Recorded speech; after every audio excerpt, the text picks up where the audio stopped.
से तो पड़े जाइए तापर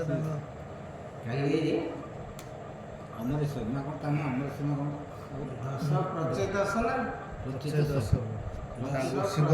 दस भाई शिव बड़ भाई रास्ता रे भेट से तो समान है आउ तो कौन ताको देखियो से माने विजिता संग पुओ दसई होचंदी पुओ हां दस तांका बापा का नाम कोन कहले ए जो दस प्रजात संग बापा ना हां सही कथा हम कहूजी प्राचीन रहिबा प्राचीन बा सेटा मन एठी गला बोल मन पले तांका आगे नाम हो हबिधान हबिधान तांका से ना प्राचीन रे तांका बापा ले विजिता ସେଇଟା ଇତି ଆପଣ ପଚାରେ ମୋ ମନ ପାଇଲାନି ବିଜେତା ସଂଘ ବାପା ଲାଗଲେ ପୃଥୁ ସେ ପୃଥୁ ତ ତାଙ୍କ ଅଞ୍ଚଳରେ ବେଶୀ ସେଇଠୁ ମନ ଅଛି ଏଇଠି ଏଇ ଯୋଉ ନାଁଟା ମନ ବର୍ତ୍ତମାନ ତ ଶିବ ଶଙ୍କର ତାଙ୍କୁ ଦଉଛନ୍ତି ଶିବ ତ ଏ କୋଉ ବଂଶ କଥା ପଢା ହଉଛି କହିଲେ ସ୍ୱୟଂ ମାନଙ୍କର ଯୋଉ ଦି ପୁଅ ଥିଲେ କାହା ବଂଶ କଥା ଏ ସବୁ ଚାଲିଛି ତାଙ୍କର ବଂଶ କଥା ଏଇଟା ଉତ୍ତାନପାଦଙ୍କ ଧ୍ରୁବଙ୍କ ବଂଶ କଥା ଧ୍ରୁବଙ୍କର ପୁଅ ପୁଅ ତାଙ୍କ ପ୍ରିୟବ୍ରତ ତାଙ୍କ କଥା ଅଲଗା ତାଙ୍କର ଦି ପୁଅ ଥିଲେ ଏବଂ ତିନି ଝିଅ ଥିଲେ ଉତ୍ତାନପାଦଙ୍କ ବଂଶ କଥା ଚାଲିଛି ଧ୍ରୁବଙ୍କ ପରେ କିଏ କିଏ କିଏ ସବୁ ଆସିଲେ ତାଙ୍କର ବଂଶ ଉତ୍ତାନପାଦଙ୍କ ବଂଶ କଥା ଚାଲିଛି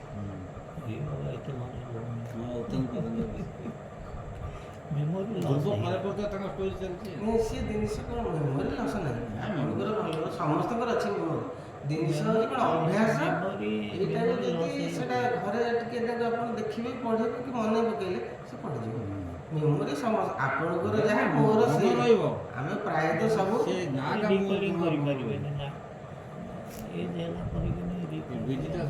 ରହିଲା ମନ ଏଇଟା ତାପ ଇଏ ମନେ ପଡ଼ିଲା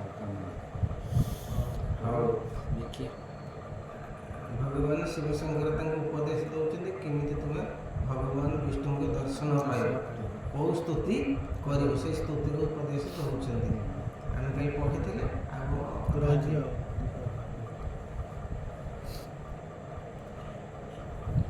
ଭଗବାନଙ୍କର ସୌନ୍ଦର୍ଯ୍ୟ କେମିତିକା ଭଗବାନ ଶିବଶଙ୍କର ସେଇ 10 ଭାଇଙ୍କି କହୁଛନ୍ତି। ନୀଳମରକତ ଦିବ୍ୟ କାନ୍ତି ଜାକୁଟି ଅଂଶେଣ ଶୋଭନ୍ତି, হে ভবনাশন শ্রীকর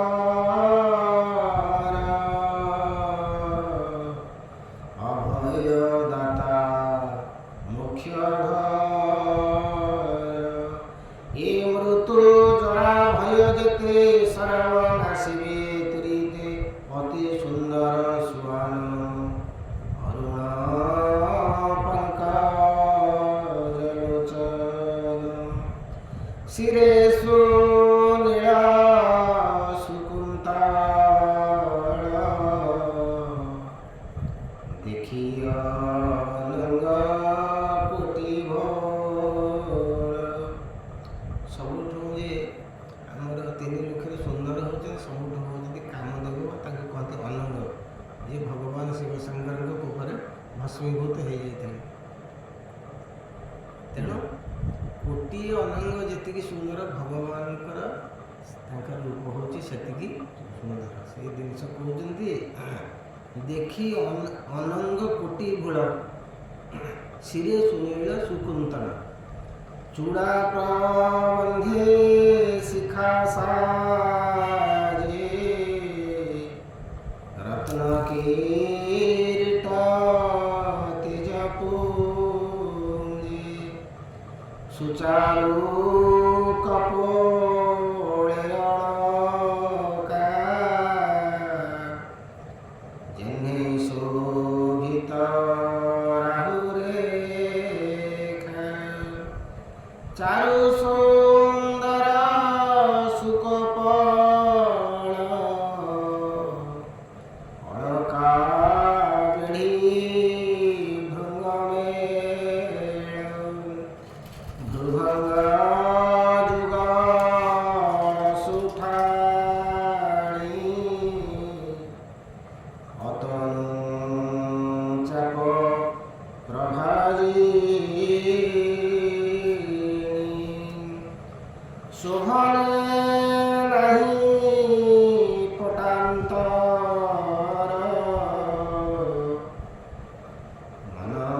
ମନବଚନେ ଗୋଚର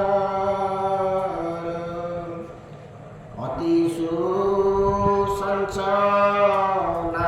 ଠାଣି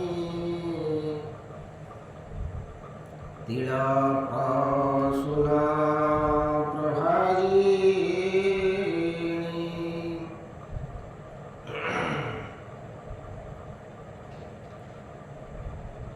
ତାପରେ ସିନ୍ଧୁ ଫଳରାଜି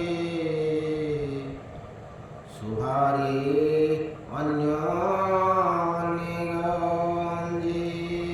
ସିନ୍ଧୁ ଫଳ କହିଲେ ମୁକ୍ତା, ତିଳ କହିଲେ ରାଶିର ପୁଷ୍ପ ଯେମିତି ଫୁଟେଇ ଯେମିତି ସେମିତି ଭଗବାନଙ୍କର ତାଙ୍କର ଶ୍ରୀଅଙ୍ଗ ସେମିତି ଶ୍ୟାମବର୍ଣ୍ଣ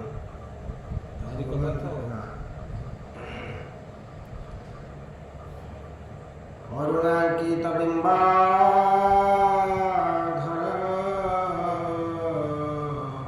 କିବା ସୁନ୍ଦର ମନୋହର। ତାଙ୍କର ଓଠ ହେଉଛି ସକାଳେ ଯେମିତି ସୂର୍ଯ୍ୟଙ୍କର ରଶ୍ମି ଅରୁଣ ବର୍ଣ୍ଣ ଲାଲ ବର୍ଣ୍ଣ ଦେଖାଯାଏ ସକାଳେ, ଭଗବାନଙ୍କର ଓଠ ଯାଇଥିବ ଶ୍ରୀ ଜଗନ୍ନାଥଙ୍କୁ ଦର୍ଶନ କରୁଥିବ, ଭଗବାନଙ୍କର ଓଠ ହେଉଛି ଲାଲ। ନବରୁଣାଜିଣୀ ଶୋଭା ଦେଖି ଅନଙ୍ଗ କୋଟି ଲୋଭା ଶହେ ଦର୍ଶନ ଶ୍ରେଣୀ ଜ୍ୟୋତି ଜିଣୀ ଡାଳିମ୍ବ ବୀଜ କାନ୍ତି ସସ୍ମିତ ବିମ୍ବାଧର ରାଜେ ଭକତ ମନ ଜନରଞ୍ଜେ। ସାହିତ୍ୟ ସବୁ ଲେଖା ହେଇଛି ପ୍ରତ୍ୟେକ ଶବ୍ଦକୁ ଜାଣିଲେ ଆପଣଙ୍କୁ ଯାଇକିରି ଆନନ୍ଦ ଆସିବ, ସବୁଗୁଡ଼ାକ ବୁଝିବେ। ଏଇ ଯେଉଁ ସାହିତ୍ୟ ସବୁ ଲେଖା ହେଇଛି ବହୁତ ଉଚ୍ଚ କୋଟିର ସାହିତ୍ୟ। ଆକୁ ପଢ଼େଇବାରେ ସାହିତ୍ୟ ଜ୍ଞାନ ବେଶୀ ଆଉ ଶହେ ଦର୍ଶନ ଶ୍ରେଣୀ ଜ୍ୟୋତି ଜିଣି ଡାଳିମ୍ବ ବୀଜ ଜ୍ୟୋତି, କ'ଣ ଆଗରୁ ବୁଝୁଛନ୍ତି? ଇଏ ହେଉଛି ଦର୍ଶନ ଶ୍ରେଣୀ କହିଲେ ଭଗବାନଙ୍କର ଦାନ୍ତ ସବୁ। ଦାନ୍ତ ଶ୍ରେଣୀ କେମିତି ଦେଖାଯାଉଛି? ଡାଳିମ୍ବ ଭିତରେ ଯେଉଁ ଥାଏ ତାର ମଞ୍ଜି ନଥାଏ, ସିଏ ଯେମିତି ସୁନ୍ଦର ଦେଖାଯାଏ, ଶ୍ଵେତବର୍ଣ୍ଣ ଦେଖାଯାଏ ପୁରା, ସେଇଭଳିଆ ଭଗବାନଙ୍କର ଦନ୍ତପତି ହେଉଛି ସେମିତି ସୌନ୍ଦର୍ଯ୍ୟ ବୋଲି ଶିବଶଙ୍କର କହୁଛନ୍ତି ଦଶ ଭାଇକି। ସସ୍ମିତ ବିମ୍ବାଧର ରାଜ, ସସ୍ମିତ କହିଲେ ଭଗବାନଙ୍କର ଶ୍ରୀମୁଖ ସଦାବେଳେ ହେଉଛି ସ୍ମିତ, ଅଳ୍ପ ହସନ୍ତି। ଟିକେ ଦେଖେ ନା ମୋରି କଥା, ଟିକେ ଯେମିତି ହାସ୍ୟ ବଦନ ଯେମିତି କହନ୍ତିନି, ସେମିତି ଅଳ୍ପ ହସନ୍ତି। ଶ୍ରୁତି ଯୁଗଳେ ଝଟକନ୍ତି ମକର କୁଣ୍ଡଳ ସୁକାନ୍ତି, ମକର କୁଣ୍ଡଳ ତାଙ୍କ କାନରେ ଅଛି।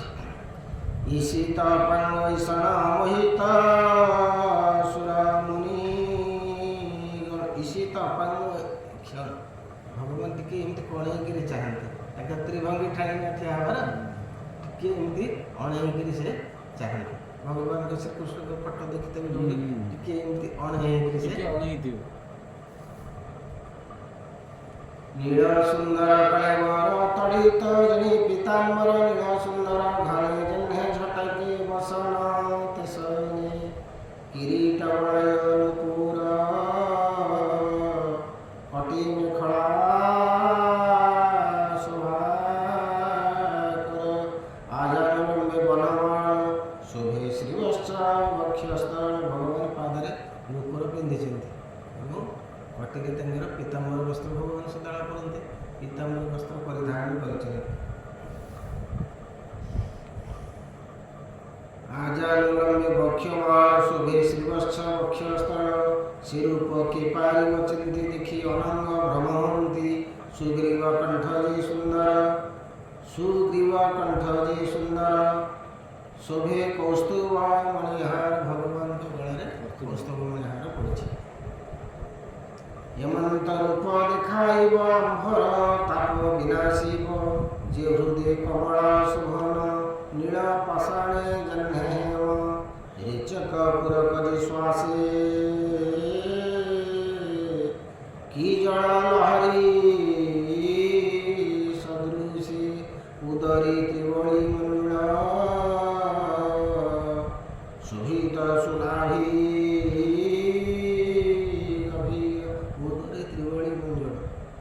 ଶୋଭିତ ସୁନାଭି ଗଭୀର। ଭଗବାନଙ୍କର ନାଭିଟା ହେଉଛି ମାନେ ଏମିତି ଗଭୀର ଗହିରିଆ ଟିକେ ଏବଂ ସେ ନାଭି ଭଗବାନ ବନମାଳ ପିନ୍ଧିଛନ୍ତି ନା, ପୀତାମ୍ବର ଏଠି ପିନ୍ଧିଛନ୍ତି, ତେଣୁ ତାଙ୍କ ନାଭି ପ୍ରଦେଶ ଗଭୀର, କହିଲେ ଟିକିଏ ଗଭୀର। ଯେ ଦ୍ୱାରେ ବିଶ୍ୱ ନିର୍ଗତ ଫେରି ପ୍ରବେଶ କିଆ ଭରତ, ସେ ଶ୍ୟାମ୍ବରୀ ତମ୍ବେ ଦୁକୁଳା ବିରାଜ ସୁବର୍ଣ୍ଣ ସୁସଂସ ଘ୍ରି ଚାରୁର, ଜଘନ ଜାଣୁ ଶୋଭାକର, ଉରୁ ଯୁଗଳ ଶୋଭା ଠାଣି ଉଲଟ ରମ୍ଭା ପୂଜେ ଜେଣି, ଶ୍ରୀଯୁତ ଚରଣ କମଳ ଶୋଭିତ ନଖ ଶ୍ରେଣୀ କୂଳ, କୋଟି ଶଶାଙ୍କ ଶୁଭ୍ରକାନ୍ତି ଜିଣି ସୁଶ୍ରେଣୀ ନଖବନ୍ଦୀ, ଏ ସର୍ବେ ମୋହର ତ୍ରିତାପ ଦର୍ଶନେ ହରିବେ ଦୁରାପ।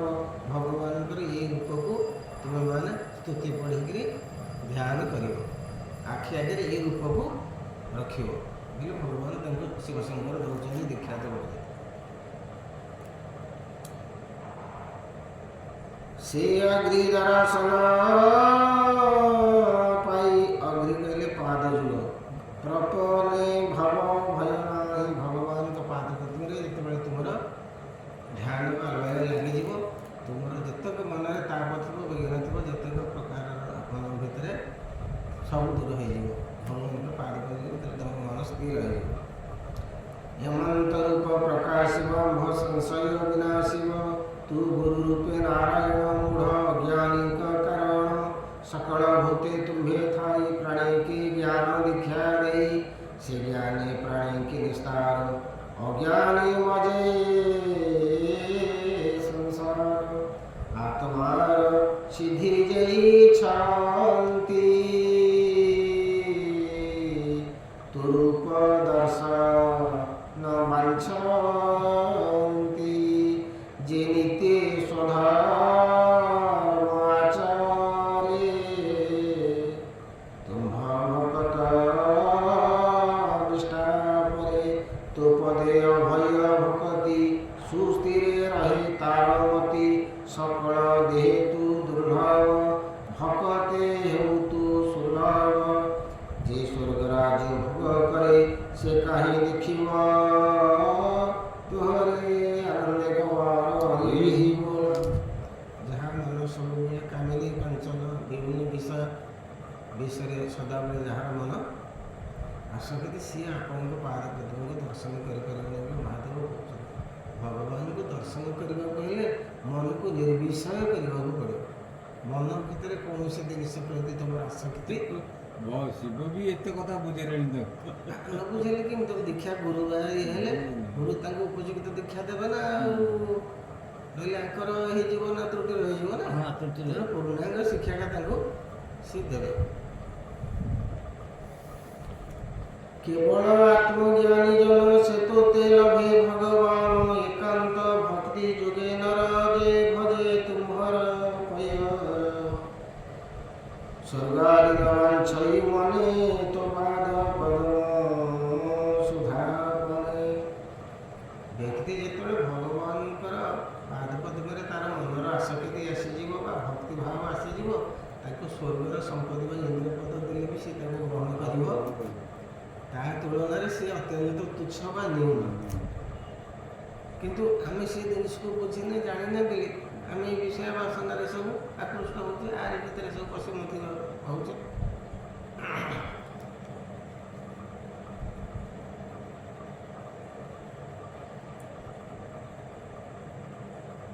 যে তুম্ভ চরণে ভজিলা সে কাল ভয় নিবারিলা ভ্রুকুটি কুটিল প্রকাশে তক্ষণে সংসার বিনাশী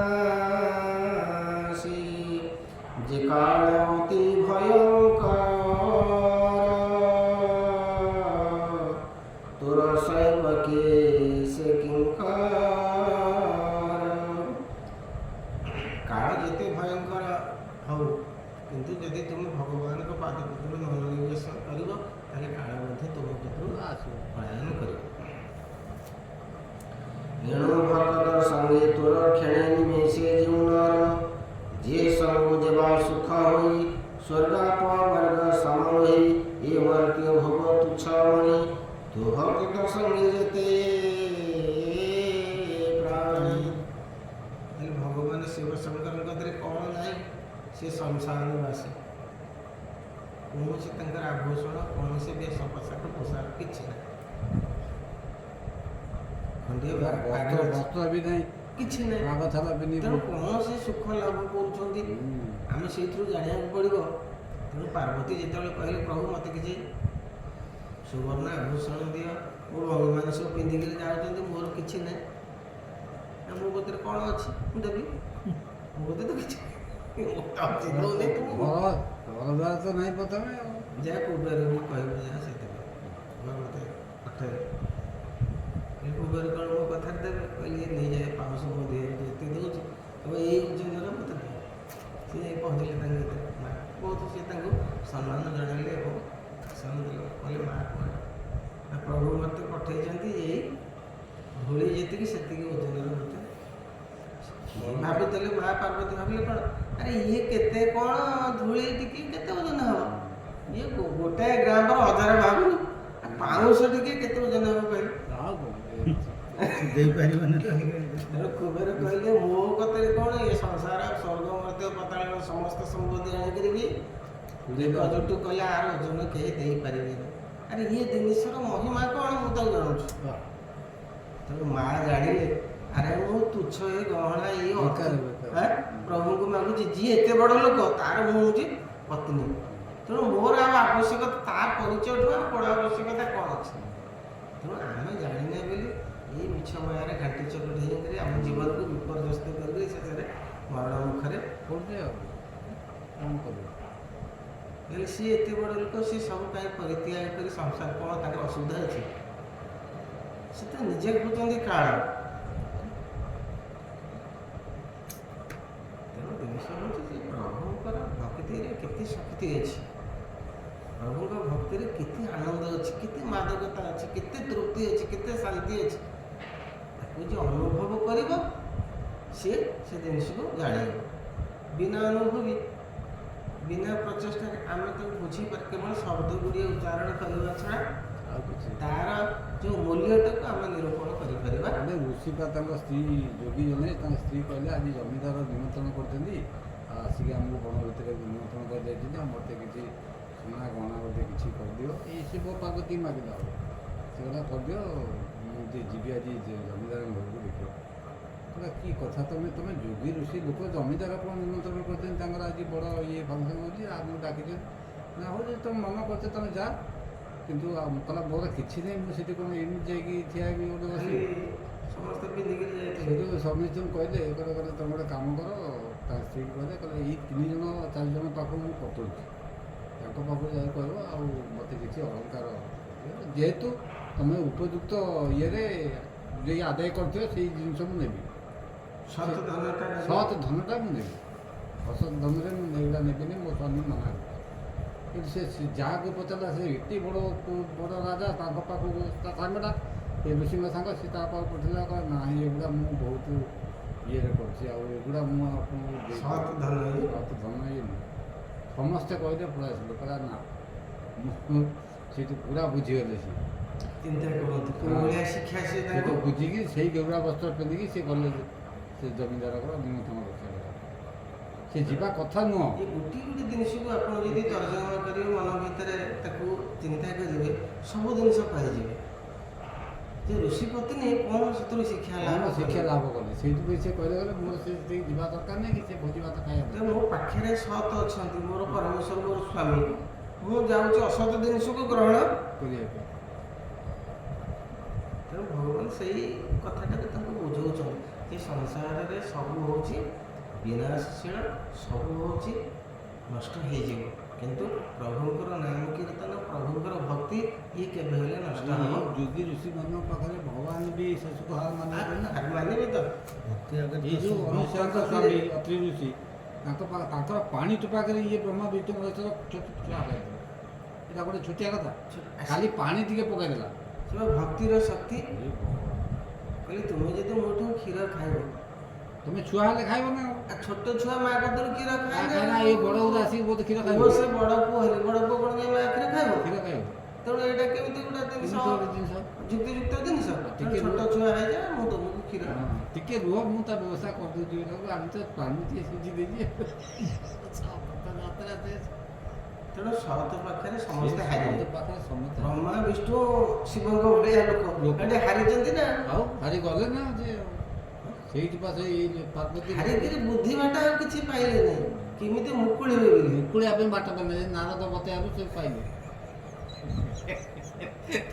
ତାଙ୍କ ହେଡ଼କ୍ୱାର୍ଟରକୁ ଯାଇପାରିଲେନି।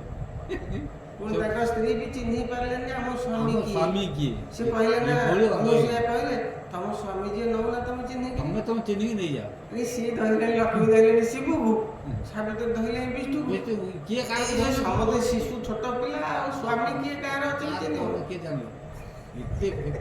ଏତେ ଫେଲର ହେଇଥିଲେ ତାଙ୍କ ବୁଦ୍ଧି ବି ବୁଡୁ ନଥିଲା। ଯୋଗୀ ଋଷିଙ୍କ ପାଖରେ ସେ କେତେ ବଡ଼ ପାୱାରଫୁଲ୍ ଲୋକ ଥିଲେ ସେମାନେ।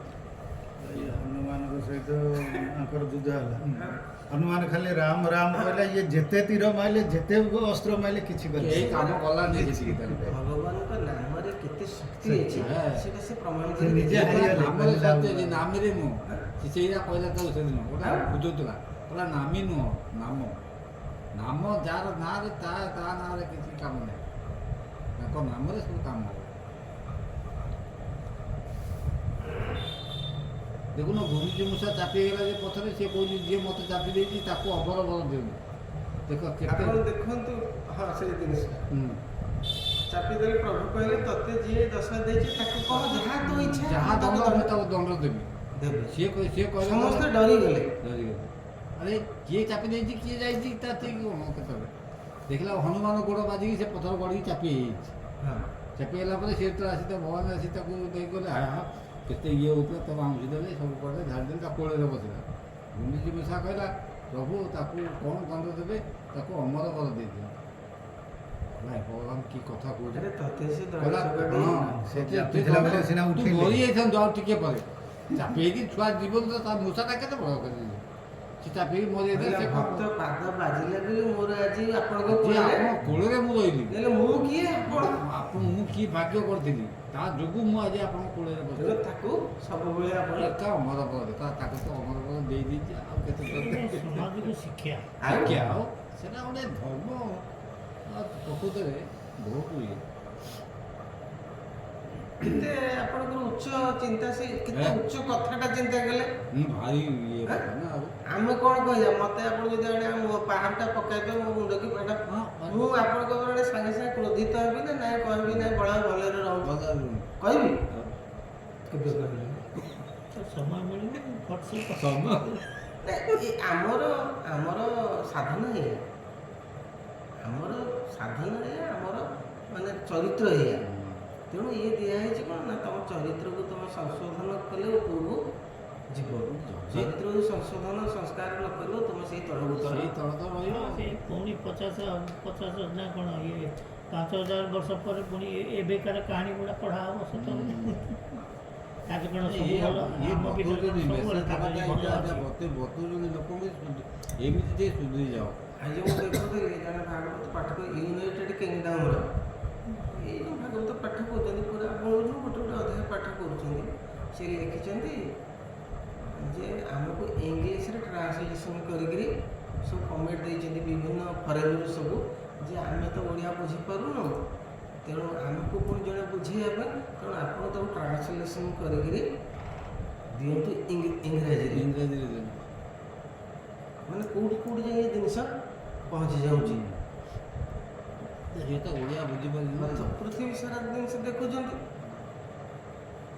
ତେଣୁ ସେମାନଙ୍କର କାହିଁକିନା ଆମର ସୀମିତ ଲୋକ ହେଉଛନ୍ତି ଓଡ଼ିଆ ବୁଝିବା ଭଳିଆ ଅତି ସୀମିତ ଲୋକ ଓଡ଼ିଆ ବୁଝିବା ଭଳିଆ ଆଉ ସବୁ ପୃଥିବୀର 3 ଭାଗ ବି ତଦୁର୍ଦ୍ଧ୍ୱ ହେଲେ ଇଂରାଜୀ ସବୁ ଦେଶ ଲୋକ ବୁଝନ୍ତି ତେଣୁ ଇଏ ଯେତେବେଳେ ପୃଥିବୀ ସାରା ଏ ଜିନିଷଟା ଯାଉଛି ତାକୁ ଦରକାର କ'ଣ ନା ସେ ଭାଷାଟା ଦରକାର ଇଂରାଜୀରେ ଲେଖୁଛନ୍ତି ସେ ଆଜି ଦେଖୁଥିଲି ସବୁ କମେଣ୍ଟରେ ଆମକୁ ଇଂଲିଶରେ ତାକୁ ଅନୁବାଦ କରିକି ପଠା ତାକୁ ଆଦର ବୁଝିଲା ଆମର ବି ଜଣେ ଲେଖିଥିଲେ ଯେ ଟ୍ରାନ୍ସଲେଟ୍ ଇଣ୍ଟୁ ଇଂଲିଶ ଇଂରାଜୀରେ ତାକୁ ଲେଖି ପଠା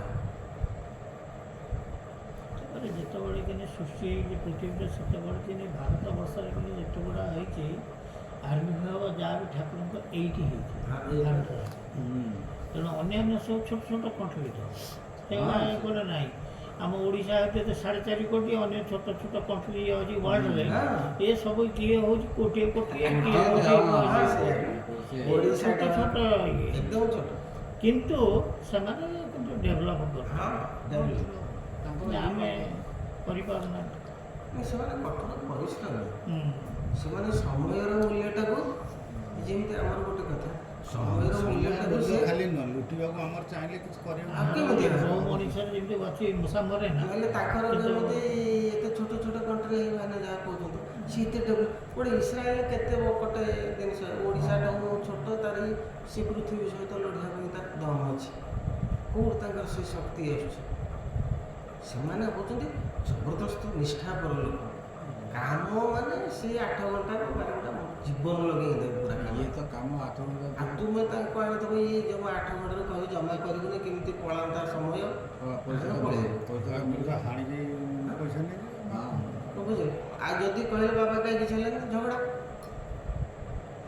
ଯିଏ ଶୁଣିବ ଏ ଲୋକ ସେ ଉନ୍ନତି କରିବ କେମିତି ଆଉ କେମିତି ତୁମର ଉନ୍ନତି ହେଲା ନା ତାର ଉନ୍ନତି ହେଲା ନା ଦେଶର ଉନ୍ନତି ହେଲା ଆଜି ଯେଉଁ ତୁଳା ବେହେରା ଦେଖାଉଛି 1,00,000 ଟଙ୍କା ଭିକ ମାଗିକି କରୋନା ଠାରୁ ଆଜି ପର୍ଯ୍ୟନ୍ତ ଆମ ମନ୍ଦିରକୁ ଦେଲେ ତୁଳା ବେହେରା ମାନେ ଭିକାରୀ ଦେଖି ଜଗନ୍ନାଥ ମନ୍ଦିରକୁ 1,00,000 ଟଙ୍କା ଦେଲା ମୋଦି ତା ପାଦ ଛୁଇଁ ପଚାରେ ତୁ କ'ଣ ଦରକାର, କହୁଛି ମୋର କିଛି ଦରକାର ନାହିଁ, ମୋର କିଛି କୋଉ ଆବଶ୍ୟକ ଭଳିଆ ତ୍ୟାଗ ସେ ଯେମିତି ଗୁଣ୍ଡିଚି ମୂଷା କହିଲେ ସେ ବି ଲୋକ ନା ଦେଖ ଆଜି ଘଟଣା ଲୋକ ଅଛନ୍ତି ଫୁଲ ଲୋକ ନା ଏଇ ଯୋଉ କଲିଯୁଗରେ ଅଛନ୍ତି ପୁଣି ଆପଣ ଦେଖିବେ ପଚାଶ ନମସ୍କାର 5,000 ବର୍ଷ ନା, ପରେ କ'ଣ ପୁଣି ଦରକାର ଏଇ କ'ଣ କଲେ ମୋର କଲିଯୁଗର କିଛି ଲୋକ ବି ଅଛନ୍ତି ତାଙ୍କ ବିଷୟରେ ବି ଲେଖା ଦେଖିଲେ 5 ତାରିଖ ନମସ୍କାର କରିବେ ଏ ଲୋକ ଜଗନ୍ନାଥଙ୍କୁ 1,00,000 ଟଙ୍କା ଦେଇଛି କରୋନା ଠାରୁ ଆଜି ପର୍ଯ୍ୟନ୍ତ ଟଙ୍କେ 2 ଟଙ୍କା ଯୋଉ ଦେଲେ ସେ ଖାଇ ପିଇ ବଞ୍ଚେଇକି 1,00,000 ଟଙ୍କା ଖାଉ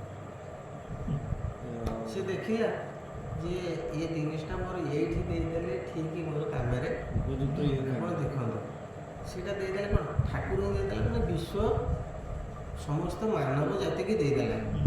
ଭଗବାନଙ୍କର କ'ଣ କିଛି ହବ ପଇସା ସେଇଟା ସମସ୍ତଙ୍କ କାମରେ ଆପଣ ଦେଖନ୍ତୁ ସେଇଟା ମହାଯଜ୍ଞ ସେ ଗୋଟେ କରିଦେଲା ସେଠି ପବିତ୍ର ଏବଂ ସମସ୍ତଙ୍କ କରୁଣା ସେ ଲାଭ କଲା। ତା କଥାଟା କାହିଁ କହିଲେ ଆଉ ସବୁ ଆମ ଓଡ଼ିଶା ସାରା ଆଜି ପୁରା ହେଲା ସେ କାହିଁକି କହିଲେ ତା କଥାଟା ସମସ୍ତଙ୍କ ତାର ସେ ଓଡ଼ିଆ ତ୍ୟାଗ ଇଣ୍ଡିଆ ଏବଂ ସାରା ଗୁଣର ହେଲା। ସେ ସେତିକି ଗୁଣର ଅଧିକାରୀ ଭିକାରୀ ହେଲେ କ'ଣ ହେଲା ସେ ତ କହୁଛନ୍ତି ଯିଏ ମନୁଷ୍ୟ ହଉ ତାର ଅଧିକାର ଅଛି ପୁଣ୍ୟ କାମ କରିପାରିବ ଭଲ ହେଇପାରିବ ଭଗବାନଙ୍କୁ ଡାକିପାରିବ। ସେମିତି କେହି ନାହିଁ ଯେ ଯୋଗୀ ଲୋକ ଖାଲି ପାଠ ପଢ଼ିଛି ଯିଏ ବଡ଼ ଇଏ ହେଇଛି ସେଇଟା କେଉଁ ସେମିତି କଥା ନାହିଁ। ଜଣେ ଅତି ତୁଚ୍ଛ ଲୋକ ବି ଯାହାକୁ କିଛି ଜଣା ନାହିଁ ସିଏ ବି ଭଗବାନଙ୍କୁ ଡାକିପାରିବ ପାଇବ। ଭଗବାନ ତା ସହିତ ପାର୍ଥକ୍ୟ କରୁନି ସେ ନହେଲେ କହିଲେ ଆଉ ତାହେଲେ ମୋ ନା କାହିଁକି ହେଇଛି ମୋର ସମସ୍ତେ ସମାନ ମୋ ଦୃଷ୍ଟିରେ କେହି ବଡ଼ ଛୋଟ ନାହିଁ କର୍ମ ଅନୁସାରେ କର୍ମ ଅନୁସାରେ ଯାହା କଲେ ସେଇଟା ତାର କର୍ମରେ ତ୍ୟାଗ କେତେ ଦେଖିଲେ ପଇସାଟା ପ୍ରତି କେତେ ଆମର ଲୋଭ ସିଏ କିନ୍ତୁ ଦୁଃଖରେ ମାଗିକିରି ଟଙ୍କା ଆଠଟା ଯିଏ ଯାହା ଦେଇଛି ତାକୁ ରଖିକିରି ସଞ୍ଚି ସବୁ ଜାଗା ଦେଇଦେଲା।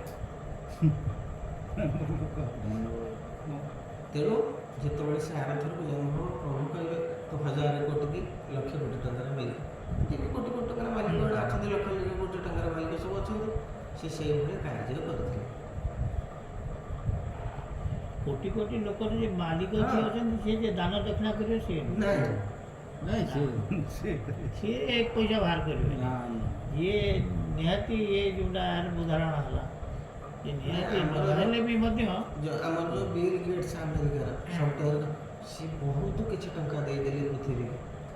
ଚାଇନାର ଗୋଟେ କମ୍ପାନୀ ତାର ସମସ୍ତ ଯାକ ସମ୍ପତ୍ତି ଦେଇଦେଲା ଦାନ ଦେଇଦେଲା। ସବୁ ଅଛନ୍ତି ବହୁତ ବଡ଼ ବଡ଼ ଲୋକ ଅଛନ୍ତି ଯେଉଁମାନେ ଅଛନ୍ତି ତାର 3 ଭାଗ ସମ୍ପତ୍ତି ବିଲ୍ ଗେଟ୍ସର ପୃଥିବୀର ସବୁଠୁ ସେ ବଡ଼ ତେଣୁ ସବୁ ଯାକ ଦେଇଦେଲେ ପୁଣ୍ୟଦାନ।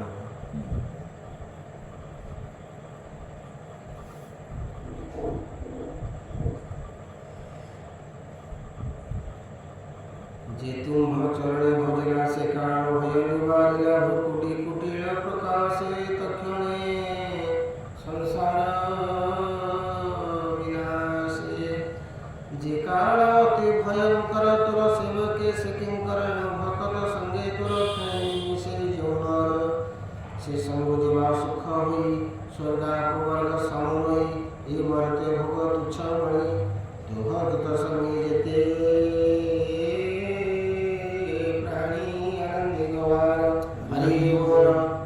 तुरा पंकज गिरस शिरसि पुरुष विनाश जीवा पिबन्ति अमदिने ब्रह्मानंद सुधा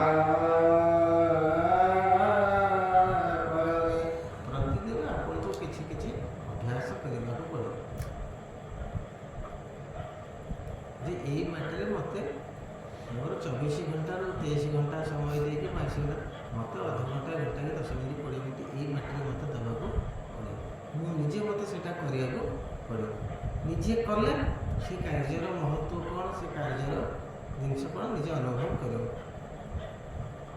से भगवान कहले जेबा पिबंती अनुदिन प्रतिदिन आपको किछि करियाको पड़िबो हेले तादर आपनकर अनुभव आसीबो संस्कार आसीबो आपनकर मन आस्ते आस्ते कलमश मुक्त हो।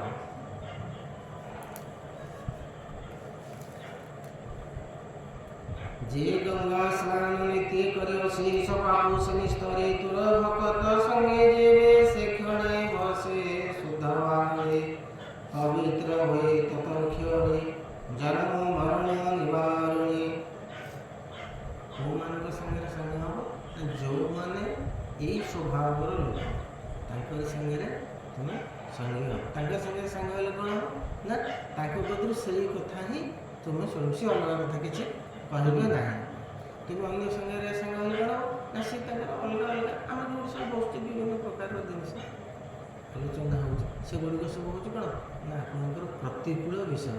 ଆପଣଙ୍କର ଯେତିକି ଶକ୍ତି ସଞ୍ଚୟ କରିଥିବେ ସେ ଶକ୍ତିଟିକୁ ନଷ୍ଟ ହେଇଯିବ ସେ କଥାକୁ ଶ୍ରବଣ କଲେ। କାହିଁକି ନା ସେ କଥାର ମୂଲ୍ୟ କିଛି ନଥାଏ। ଆଡ଼ୁ ସାଡ଼ୁ ବାଜେ ଖରାପ ଜିନିଷ ଗୁଡ଼ାକ ଖରାପ କଥା ସବୁ ଗଠନମୂଳକ କଥା କିଛି ନାହିଁ। ତେଣୁ ଭଗବାନ କହିଲେ ତୁମେ ସଂସାରରେ ଜନ୍ମ ହେଇଛ ଯେତିକି ସମୟ ତୁମେ ତୁମର ନିଜର ବଞ୍ଚିବା ପାଇଁ ରହିବା ପାଇଁ ସେ କର୍ମ କର। ସେଇଟାରେ ଅସୁବିଧା କିଛି ନାହିଁ। ସେ କର୍ମ କରିବାକୁ ତୁମେ ବାଧ୍ୟ। କିନ୍ତୁ ଅଲଗା ଯେତିକି ସମୟ ତୁମ ପାଖରେ ରହିଲା ଅବଶିଷ୍ଟ ସେ କାମଟାକୁ ଏଇ କାମରେ ଲଗାଅ। ଏଇଟା କାମ ହେଲେ ତୁମେ ଉଦ୍ଧାର ପାଇବ ପ୍ଲସ୍ ସଂସାରକୁ ତୁମେ ବି ଉଦ୍ଧାର କରିପାରିବ। ଯେଉଁମାନେ କ'ଣ ଭଗବାନଙ୍କୁ ଡାକୁଥିଲେ ଏଡ଼େ ଏଡ଼େ ରାଜା ଥିଲେ ପୁଣି ସେ ତା ରାଜ୍ୟ ଶାସନ ସବୁ ଚଳେଇକି ତାକୁ ପୁଣି ଏତେ ସମୟ ଭୋଗୁଥିଲା। ମନୋବୃତ୍ତି ମନ ଦେଲେ ସବୁ ଜିନିଷ ହେବ। ମନ ନଦେଲେ କୌଣସି ଜିନିଷ ହବନି। ମନ ଲଗେଇଲେ ସବୁ। ଆମର ଯେଉଁ ସର୍ଦ୍ଦାର ବଲ୍ଲଭଭାଇ ପଟେଲ ମହାତ୍ମା ଗାନ୍ଧୀ ଡକ୍ଟର ରାଜେନ୍ଦ୍ର ପ୍ରସାଦ ଏତେ ବଡ଼ ଲୋକ ଥିଲେ ଦିନରେ ତ ଖାଇବାକୁ ସେମାନେ ମଧ୍ୟ ଗୀତା ଭାଗବତ ପାଠ କରୁଥିଲେ। ହେଲେ ତାଙ୍କର ଏତେ ଶକ୍ତି ଏତେ ମନ ଭିତରେ ଏତେ କହିଥିଲା କେମିତି ମାନେ ଭୟ ନାହିଁ। ପ୍ରାଣ ଚାଲିଯାଉ ପଛକେ ଭୟ ନାହିଁ। ମୁଁ ଭଲ ବାଟରେ ଆଗେଇଛି ଏ ଜିନିଷକୁ ମୁଁ ନେଇକରି ପହଞ୍ଚେଇବି। ଆପଣ ଚିନ୍ତା କଲେ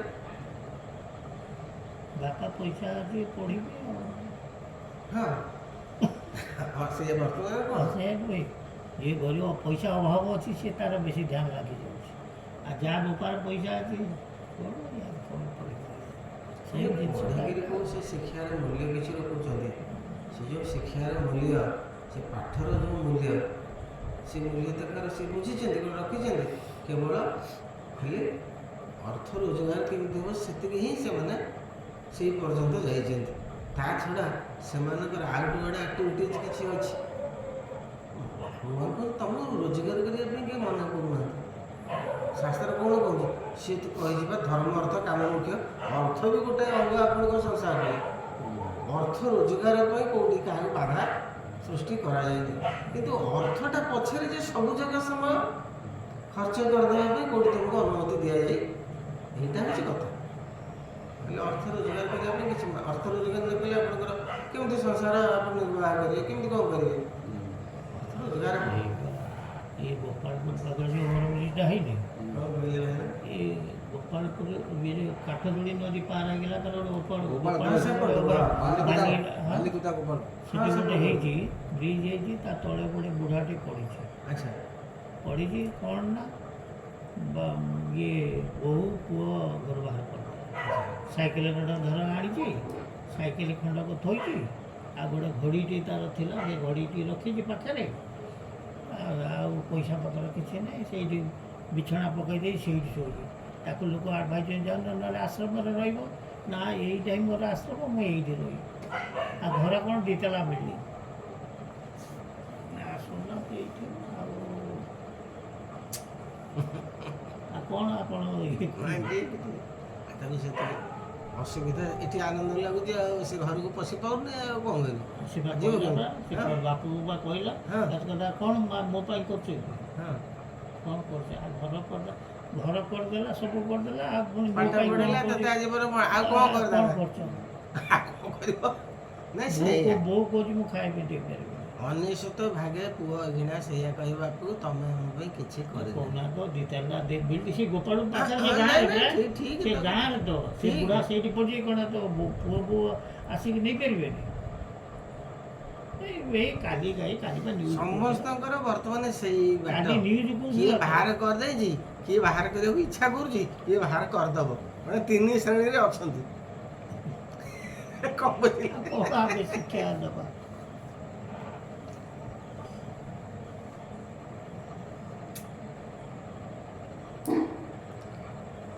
ପବିତ୍ର ହୋଇ ତତକ୍ଷଣେ ଜନ୍ମ ମରଣ ନିବାରଣୀ ସାଧୁ ସଙ୍ଗ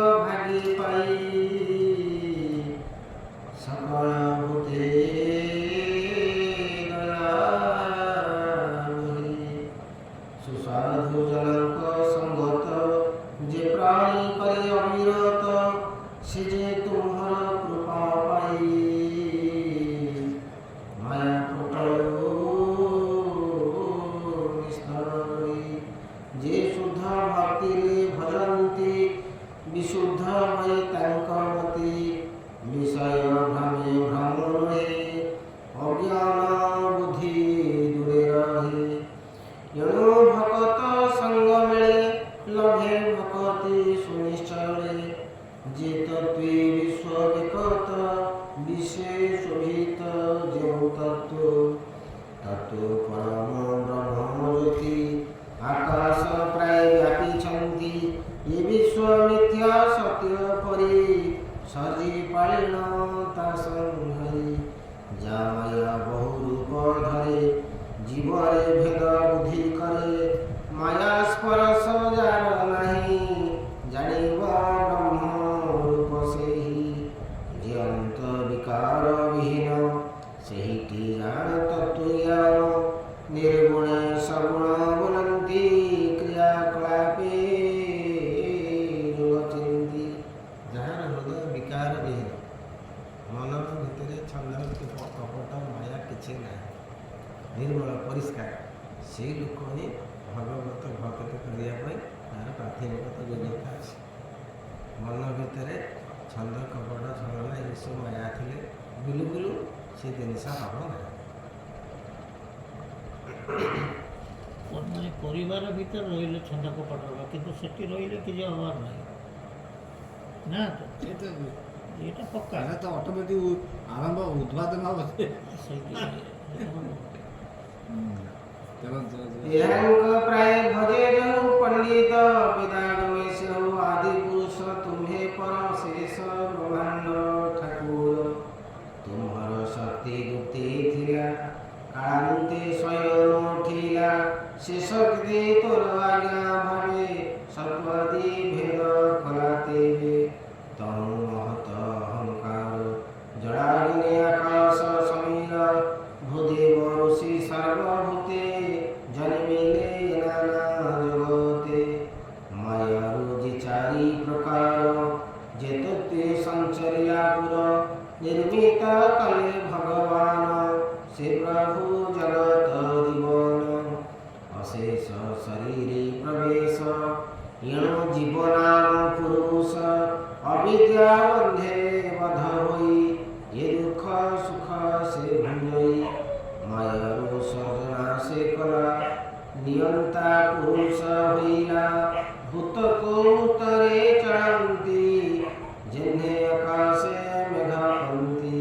ପବନେ ନାନା ଦିগে ଯାନ୍ତି ଏ ଭାବେ ଭୂତେ ସଞ୍ଚରନ୍ତି, ଜୀବକୁ କର୍ମ ବଳେ ଟାଣି ସଂହାରି ନିସ୍ତାର ଋତୁ ପୁଣି।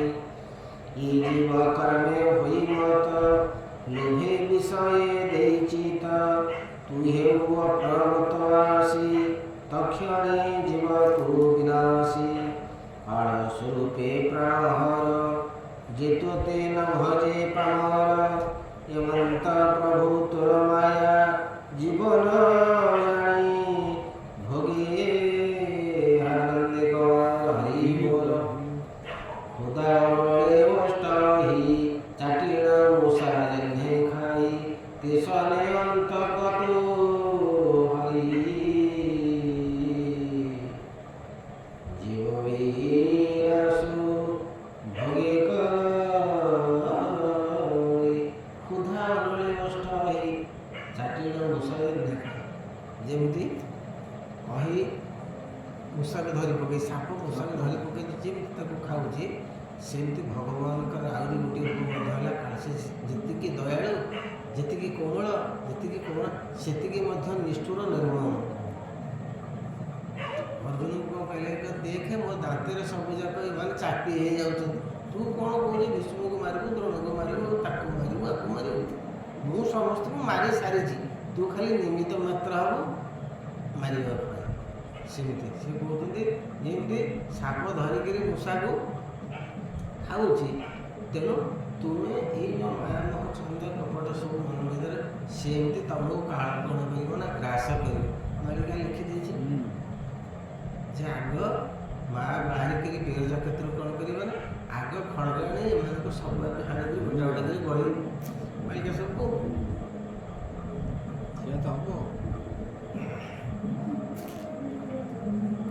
ତୋ ମାୟା ଭୋଗୀ ଜୀବ ବସ ଘେନି ତୁ କାଳ ପୁରୁଷ ଏବେନି ତୋ ପାଦ କମଳେ ଶରଣ ରଖ ତୁହି ବେଳେ ଆମ୍ଭେ ବ୍ରହ୍ମାଦି ଯାଚରଣେ ସେବୁଏ ସୃଷ୍ଟିର କାରଣେ ତୋ ପାଦ ବିନୁ ନର ହରି ଉତ୍ପତ୍ତି ନ ପାରୁ ଯେ କରି ଏଣୁ ଏ ମନୁ ଚତୁର୍ଦଶ ତୋ ପାଦେ ଭଜେ ଋଷିକେଶ ଅନେକ ସୃଷ୍ଟି କି ସୃଜନ୍ତି ଅନ୍ତେ ତୋ ଶରୀରେ ବସନ୍ତି ଏଘେନେ ତୋ ପାଦ କମଳ କେ ବୁଦ୍ଧ ଛାଡ଼େ ଆଦି ମୂଳମ୍ ଯାବତ ଜୀବ ଏ ଶରୀରେ ଛାଡ଼ି ନ ପାରନ୍ତି ନିର୍ଭରେ ଏ ବିଶ୍ୱ ଭয়ে ରୁଦ୍ର କୋପେ ବିନାଶ করে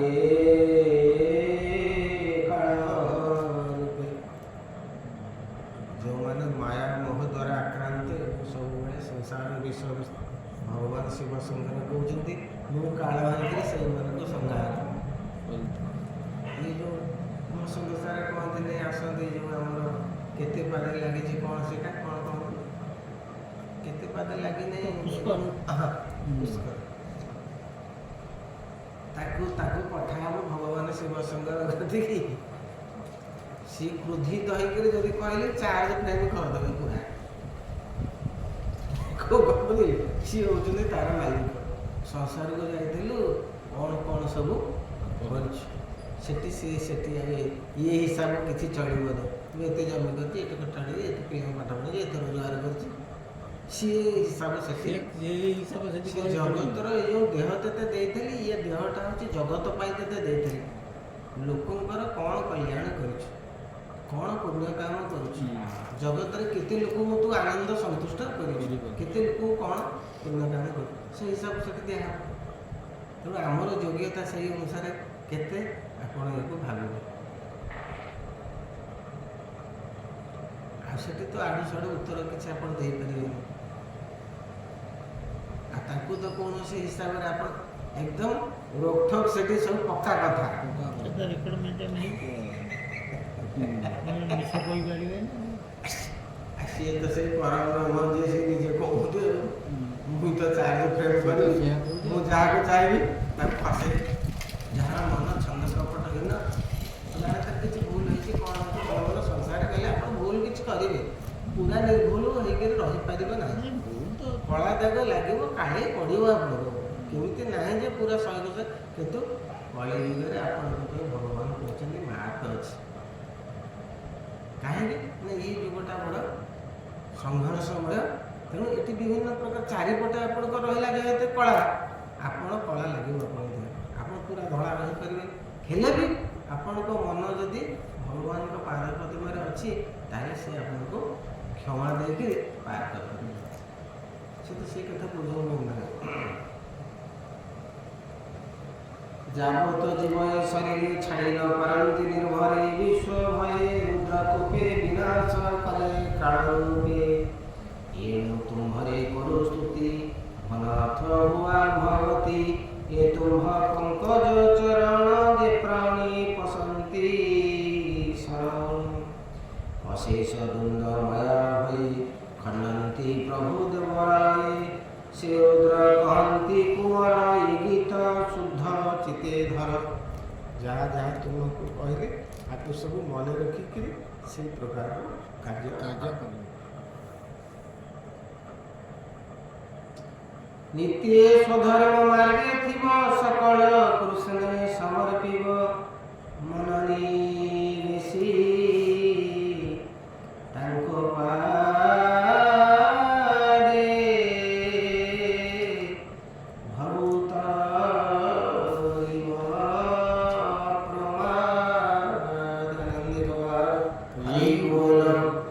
ସେ ଆତ୍ମା ସର୍ବ ଘଟଧାରୀ ଦୃଶ୍ୟ ଅଦୃଶ୍ୟ ଛନ୍ଦି ପୁରୀ ତାଙ୍କୁ ଏ ରୂପେ ଧ୍ୟାନ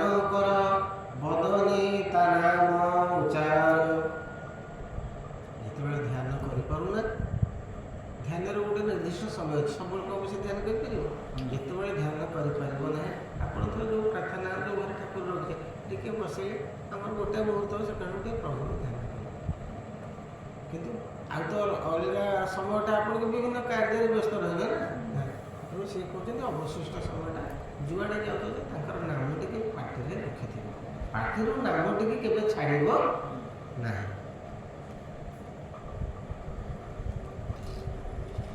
ତାଙ୍କୁ ଏ ରୂପେ ଧ୍ୟାନ କର ବଦନି ତା ନାମ ଉଚ୍ଚାର ଶ୍ରବଣ କର ନିରବଧି ତା ପାଦେ ଦେଇ ଚିତ୍ତ ବୁଦ୍ଧି।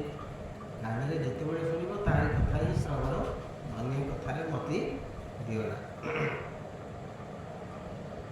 ଶ୍ରବଣ କର ନିରବଧି ତା ପାଦେ ଦେଇ ଚିତ୍ତ ବୁଦ୍ଧି। ଏ ଯୋଗ ସର୍ବେ ଚିତେ ଧର ଏ ମୁନି ବ୍ରତ ଦୃଢ଼େ କର। ଏ କଥାକୁ ଅତ୍ୟନ୍ତ ଦୃଢ଼ତାର ସହିତ କହିଦେଲେ ସଇଲା।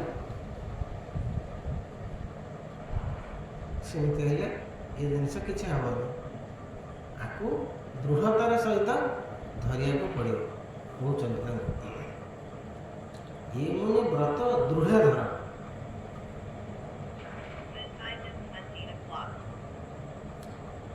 ସମତା ଭାବେଣ ଆରାଧି ଉଦରେ ଘର ଘୋଷ ନିରବଧି। ନିରବଧି କହିଲେ ସବୁ ସମୟରେ ମନ ଭିତରେ ଏ କଥାକୁ ରଖିଥିବ, ଏ କଥାକୁ କେବେ ପାଶୋରି।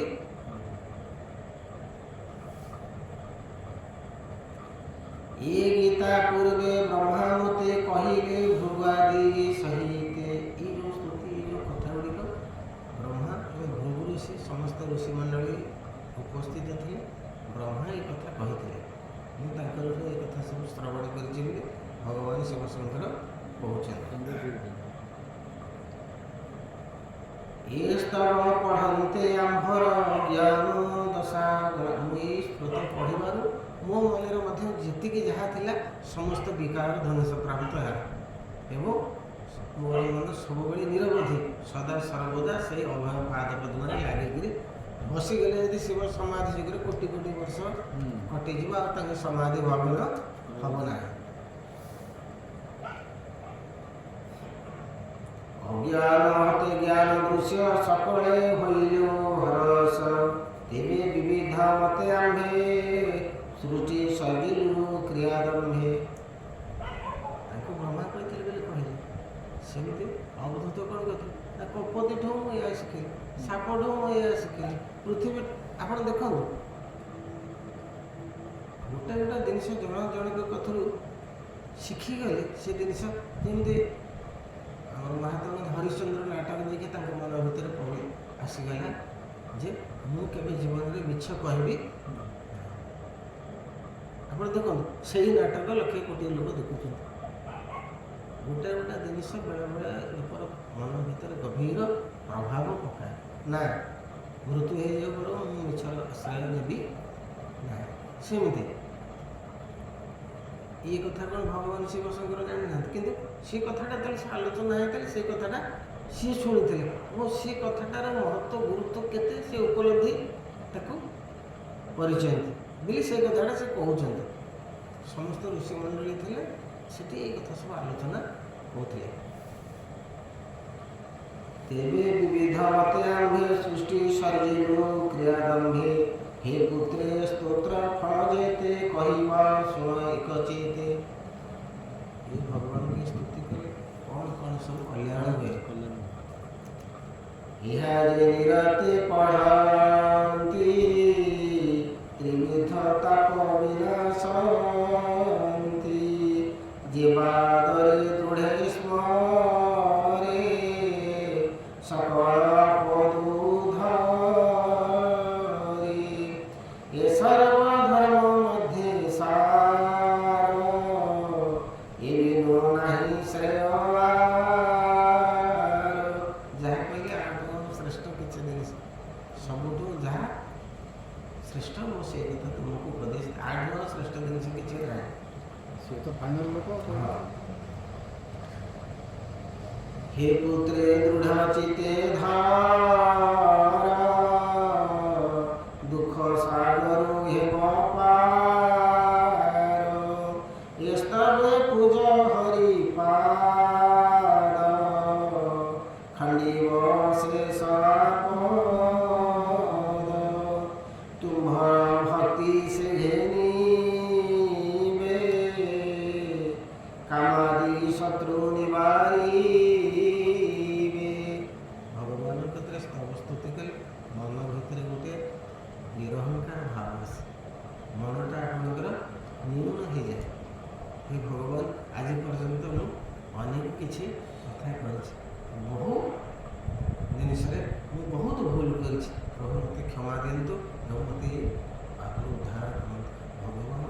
ସେ ତ କହୁଛନ୍ତି ଯେତେ ଭୟଙ୍କର ପାପୀ ହେଲେ ବି ମୋର ଶରଣାପନ୍ନ ହେଲେ ମୁଁ ତାକୁ ଉଦ୍ଧାର କରେ।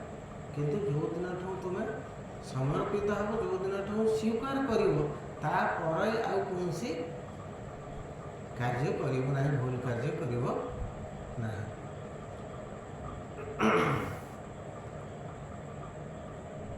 যে কাম ভোগে ইচ্ছা সম্পূর্ণ লভিব সে କହିଲେ ଯାହାର ବିଷୟ ବାସନା ଭୋଗ କରିବା ପାଇଁ ଚାହୁଁଛି ସେ ଯଥେଷ୍ଟ ଭାବରେ ଭୋଗ କରିବ। ଯଦି ଏଇ ସ୍ଥିତିକି ଯିଏ ଚାହୁଁଛି ମୋକ୍ଷ ହେବ, ଯିଏ ବି ଚାହିଁବ ମୋତେ ଧନ ସମ୍ପତ୍ତି ବିଷୟ ବାସନା ଦେଇ ମୁଁ ଉପଭୋଗ କରିବି, ସିଏ ମଧ୍ୟ ପ୍ରଚୁର ଅୟାସ କରିବ।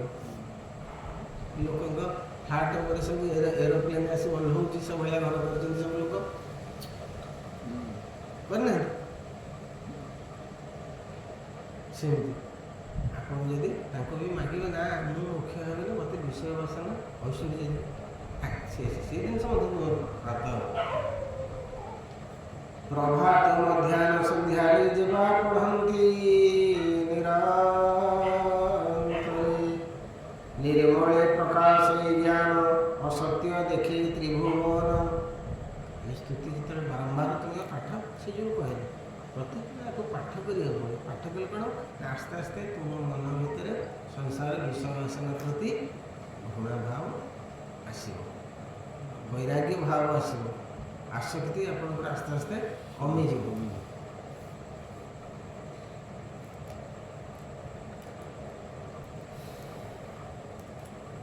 ଯେ ଶ୍ରଦ୍ଧା ବିଧାରେ ପଢ଼ନ୍ତି ଅଜ୍ଞାନ ଭ୍ରମେ ନ ପଢ଼ନ୍ତି।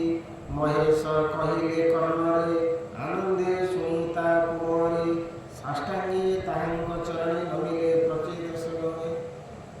ଭଗବାନ ଶିବ ଶଙ୍କରଙ୍କର ପାଦ ପଦ୍ମରେ ସମସ୍ତେ ସାଷ୍ଟାଙ୍ଗରେ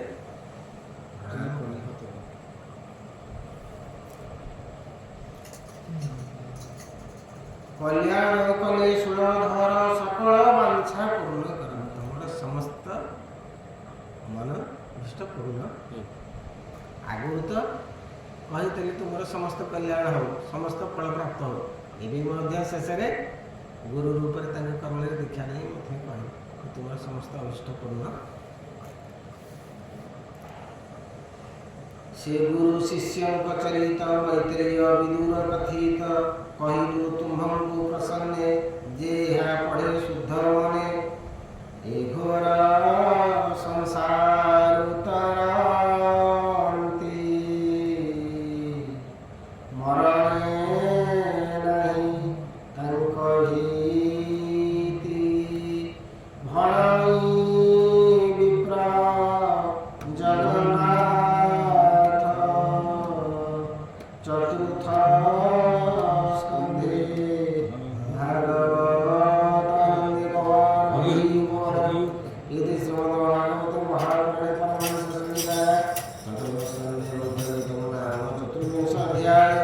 ପଞ୍ଚବିଂଶ ଅଧ୍ୟାୟ 25 ପ୍ରାଚୀନ ରହି ପାଶ ନାରଣ ମୁନି ଯାଇ ପୁରଞ୍ଜନର କଥା ଛଳେ ଅନେକ ଜ୍ଞାନ ବୁଝାଇଲା ନନ୍ଦେ କୁମାର।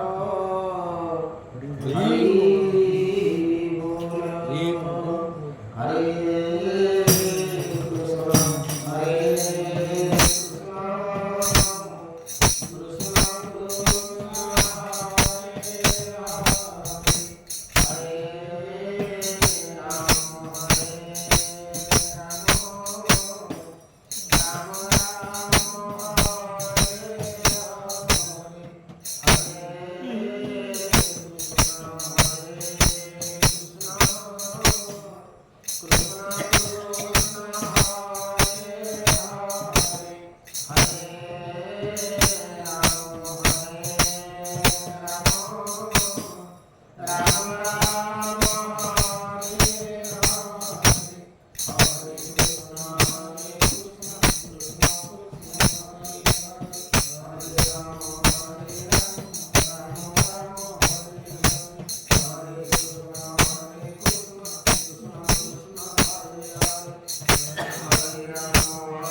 বাবা